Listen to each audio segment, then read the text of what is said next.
ఉద్రిక్తంగానే పంజాబ్లోని అమృత్సర్ నగరంలో లైట్లు ఆర్పేయడంతో అంధకారం అలుముకున్నటువంటి దృశ్యం చూస్తున్నాం. సో ఇటు పంజాబ్లో కానీ, జమ్మూ కాశ్మీర్లో కానీ, రాజస్థాన్లో కానీ ఏవైతే సరిహద్దు వెంబడి ఉన్నటువంటి రాష్ట్రాలలో చాలా స్పష్టంగా పాకిస్తాన్ ఈరోజు డ్రోన్ల దాడులు నిన్న దాదాపు 100కు పైగా వేసింది. ఆ 100కు పైగా డ్రోన్లు కూడా గాల్లోనే ఈరోజు మట్టుపెట్టినటువంటి పరిస్థితి మనకైతే కనబడతా ఉంది. నిజంగా భారత ఆర్మీకి, మన భారత ఆర్మీ అమ్ముల పదిలో ఉన్నటువంటి అస్త్రాలతోనే ఒక్కొక్కటి బయటకు తీస్తూ ఉంది. సో ఈ క్రమంలో అక్కడ బ్లాక్అవుట్ నిర్వహించడం జరుగుతూ ఉంది. బ్లాక్అవుట్ అంటే ఎవరు కూడా ఇంట్లోంచి బయటికి రావద్దు ఒకటి. రెండోది అక్కడ కంప్లీట్ సాయంత్రం కాగా లైట్లు ఆర్పేస్తారు. ఎందుకు లైట్లు ఆర్పేస్తారు అంటే లైట్లు ఆర్పేయడం వల్ల అక్కడ వచ్చేటువంటి ఏవైతే డ్రోన్లు కావచ్చు, మిసైల్స్ కావచ్చు చాలా స్పష్టంగా కనబడతాయి. కాబట్టి ఆ కోణంలోనే బ్లాక్అవుట్ పెట్టినట్టు తెలుస్తూ ఉంది.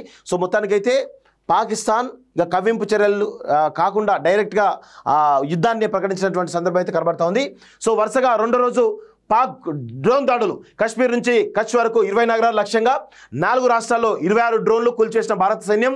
డ్రోన్ దాడికి ఫిరోజ్పూర్లో 3కి గాయాలు, 1 విషమం. సరిహద్దు ప్రాంతాల్లో రెండో రోజు సైరన్ మోతలు, చిమ్మ చీకట్లు అంటూ చూస్తా ఉన్నాం. సో వాళ్ళు డ్రోన్లతోటి ఏది టర్కీ అందించినటువంటి డ్రోన్లతోటి దాడులు చేసినటువంటి విషయం మనం అయితే గమనిస్తా ఉన్నాం. భారత్ పాకిస్తాన్ సరిహద్దు ప్రాంతాల్లో వరుసగా రెండో రోజు కూడా ఉద్రిక్త పరిస్థితులే కొనసాగుతూ ఉన్నాయి. జమ్మూ కాశ్మీర్ నుంచి గుజరాత్ వరకు సైరన్ మోతలు వినిపిస్తూ ఉన్నాయి. రాజస్థాన్లోని జైసల్మేర్, జోధ్పూర్ సహా జమ్మూ నుంచి పంజాబ్ వరకు చాలా ప్రాంతాల్లో బ్లాక్అవుట్ కొనసాగుతుంది. ఇళ్లలోనూ బయట లైట్లు ఆర్పేయడంతో చిమ్మ చీకట్లు నెలకొన్నాయి. అదే సమయంలో పాకిస్తాన్ తన దుర్బుద్ధిని పోల్చుకోలేదు. జమ్మూ కాశ్మీర్, పంజాబ్, రాజస్థాన్, గుజరాత్లోని 20 నగరాల్లోని సైనిక స్థావరాలను లక్ష్యంగా చేసుకుని శుక్రవారం రాత్రి కూడా పాకిస్తాన్ డ్రోన్ దాడులు చేసింది. మరోసారి రెచ్చగొట్టే చర్యలకు పాల్పడింది. బారాముల్లా నుంచి భుజ్ వరకు 4 రాష్ట్రాల్లో 26 డ్రోన్ దాడులు చేసింది. వాటన్నింటినీ భారత్ అడ్డుకొని కూల్చేసింది. వీటిలో శ్రీనగర్ విమానాశ్రయం, దక్షిణ కాశ్మీర్లోని అవంతిపుర అనేటువంటి అవంతిపుర స్థావరం లక్ష్యంగా చేసిన దాడిని భారత్ సమర్థంగా అడ్డుకుంది. అయితే అవంతిపుర వైమానిక స్థావరం చుట్టుపక్కల పేలులు వినిపించాయి. పాకిస్తాన్ డ్రోన్లను గగనతలంలో పేల్చడంతో బారాముల్లాలో ఆకాశం అరుణవర్ణాన్ని తలపించింది. పాక్ డ్రోన్ బాంబు దాడిలో పంజాబ్లోని ఫిరోజ్పూర్కు చెందినటువంటి కుటుంబంలో 3 శుక్రవారం రాత్రి గాయపడ్డారు. వారిలో ఒకరి పరిస్థితి విషమంగా ఉందట. జమ్మూ కాశ్మీర్లోని జమ్మూ, సాంబా, రాజౌరి, పంజాబ్లోని పఠాన్కోట, అమృత్సర్, రాజస్థాన్లోని పోఖ్రాన్లలో డ్రోన్ దాడులు జరిగాయి. కుప్వారా, సాంబా, పూంచ్, యూరి, నౌగమ్, హండ్వారాల్లో నియంత్రణ రేఖ వెంబడి భారీగా శతగ్ని గుల్ల వర్షం కురిపించింది. అలాగే జమ్మూ, పఠాన్కోటలో రెండో రోజు సైరన్లు వినిపించాయి. చిమ్మ చీకట్లు నెలకొన్నాయి. అమృత్సర్లో భారీగా కాల్పులు జరిగినట్లు తెలిసింది. డ్రోన్లు తిరగడం కనిపించింది.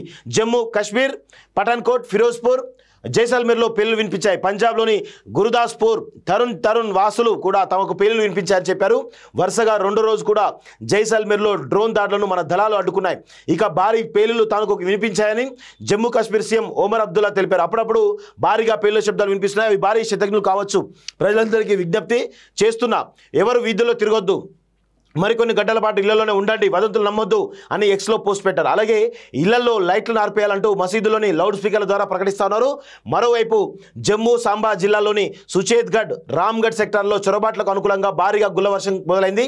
ప్రస్తుత పరిస్థితిపై తమలో భయాందోళనలు నెలకొన్నాయి. అయినా పాకిస్తాన్ కుట్రలను మన సైన్యం తిప్పికొడుతున్న భరోసా ఉందని పఠాన్కోట్లో స్థానికులు చెప్పారు. అమృత్సర్లో లోహా శకలాలు అంటూ చూస్తున్నాం. ఎక్కడైతే ఆ లోహా శకలాలు అవన్నీ కూడా కనబడతా ఉన్నట్టు చాలా స్పష్టంగా కనబడతా ఉంది. సో ఇక్కడ చూడండి. సో మొత్తానికైతే ఇక్కడ ఉద్రిక్త పరిస్థితులు అయితే నెలకొన్నాయి. సరిహద్దు వెంబడి ఆ 4 రాష్ట్రాల్లో జమ్మూ కాశ్మీర్, పంజాబ్, రాజస్థాన్, గుజరాత్ ఈ 4 రాష్ట్రాల్లో కూడా ఉద్రిక్తమైనటువంటి పరిస్థితులు నెలకొన్నాయి. అక్కడ ప్రజలు భయాందోళనలో ఉన్నట్టు తెలుస్తోంది. బ్లాక్అవుట్ నడుస్తూ ఉంది. ఈ క్రమంలో ప్రజలు చాలా కాన్ఫిడెంట్గా ఉన్నారు. భారత ఆర్మీ మమ్మల్ని సేఫ్గా ఉంచుతుందనేటువంటి కాన్ఫిడెంట్తో ఉన్నారు.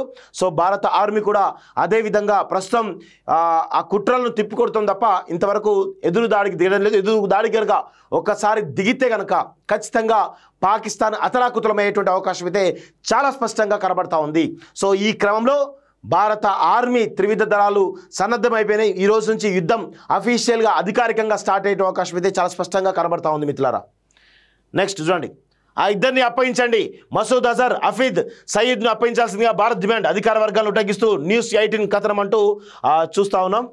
భారత ప్రధాని ఉన్నత స్థాయి సమావేశం త్రివిధ దళాధిపతులతో నిర్వహించినటువంటి సమావేశంలో ప్రధాని మోదీ రాజ్నాథ్ సింగ్ అంటూ చూస్తాం. ఈరోజు యుద్ధాన్ని ప్రకటించడానికి వాళ్ళు సన్నద్ధమవుతున్నట్టు చాలా స్పష్టంగా తెలుస్తూ ఉంది. సో పాక్ దాడిలో గాయపడిన చిన్నారిని పరామర్శించినట్టు జమ్మూ కాశ్మీర్ లెఫ్టినెంట్ గవర్నర్ మనోజ్ సిన్హా ఢిల్లీలో ఓ భవనంపై సైరన్ అంటూ చూస్తాం. సో పలు రాష్ట్రాల్లో ఉద్యోగుల సెలవులు రద్దు, జమ్మూ నుంచి ఢిల్లీకి ప్రత్యేక రైళ్లు అంటూ చూస్తాం. సో యుద్ధం ప్రారంభమైంది కాబట్టి పాక్ కాల్పులతో బారాములలో ధ్వంసమైనటువంటి ఇల్లు అంటూ కూడా చూస్తా ఉన్నాం. సో గుజరాత్ సీఎంకు మోదీ ఫోన్, సరిహద్దుల ఉద్రిక్తల వేళ భద్రతా సన్నద్ధతపై ప్రధాని మోడీ ఆరా తీశారు. గుజరాత్ ముఖ్యమంత్రి ఫోన్ చేసి ప్రస్తుత పరిస్థితులను అడిగి తెలుసుకున్నారు. సున్నిత ప్రాంతాలైన కచ్, బనస్కంత, పఠాన్, జామ్నగర్లో పౌరుల భద్రత కోసం చేపడుతున్న చర్యల గురించి అడిగారు. సరిహద్దుల ఉద్రిక్తల నేపథ్యంలో గుజరాత్ ప్రభుత్వం కీలక నిర్ణయం తీసుకుంది. రానున్న వారం రోజుల పాటు రాష్ట్ర వ్యాప్తంగా బాణసంచా డ్రోన్లపై నిషేధం విధించినట్లు రాష్ట్ర హోంశాఖ మంత్రి ప్రకటించారంటూ ఒకరిని చూస్తా ఉన్నాం. సో ఇదంతా కూడా చాలా స్పష్టంగా కనబడతా ఉంది. మొత్తానికైతే యుద్ధం చాలా స్పష్టంగా ఈరోజు ప్రారంభమయ్యేటువంటి అవకాశం అయితే కనబడతా ఉంది.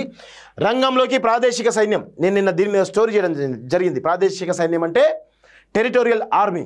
సో అవసరమైతే పిలిపించాలన్న కేంద్రం ఆర్మీ చీఫ్కు మరిన్ని అధికారులు అప్పగింత.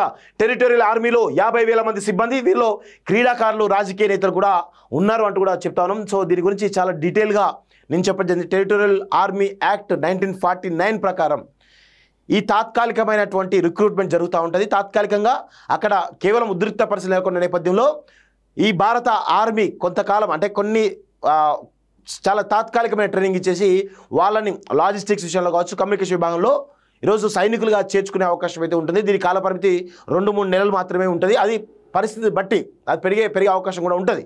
సో ఆ క్రమంలో ప్రాదేశిక సైన్యం కూడా రంగంలోకి దిగుతుందని చెప్పేసి తెలుస్తోంది.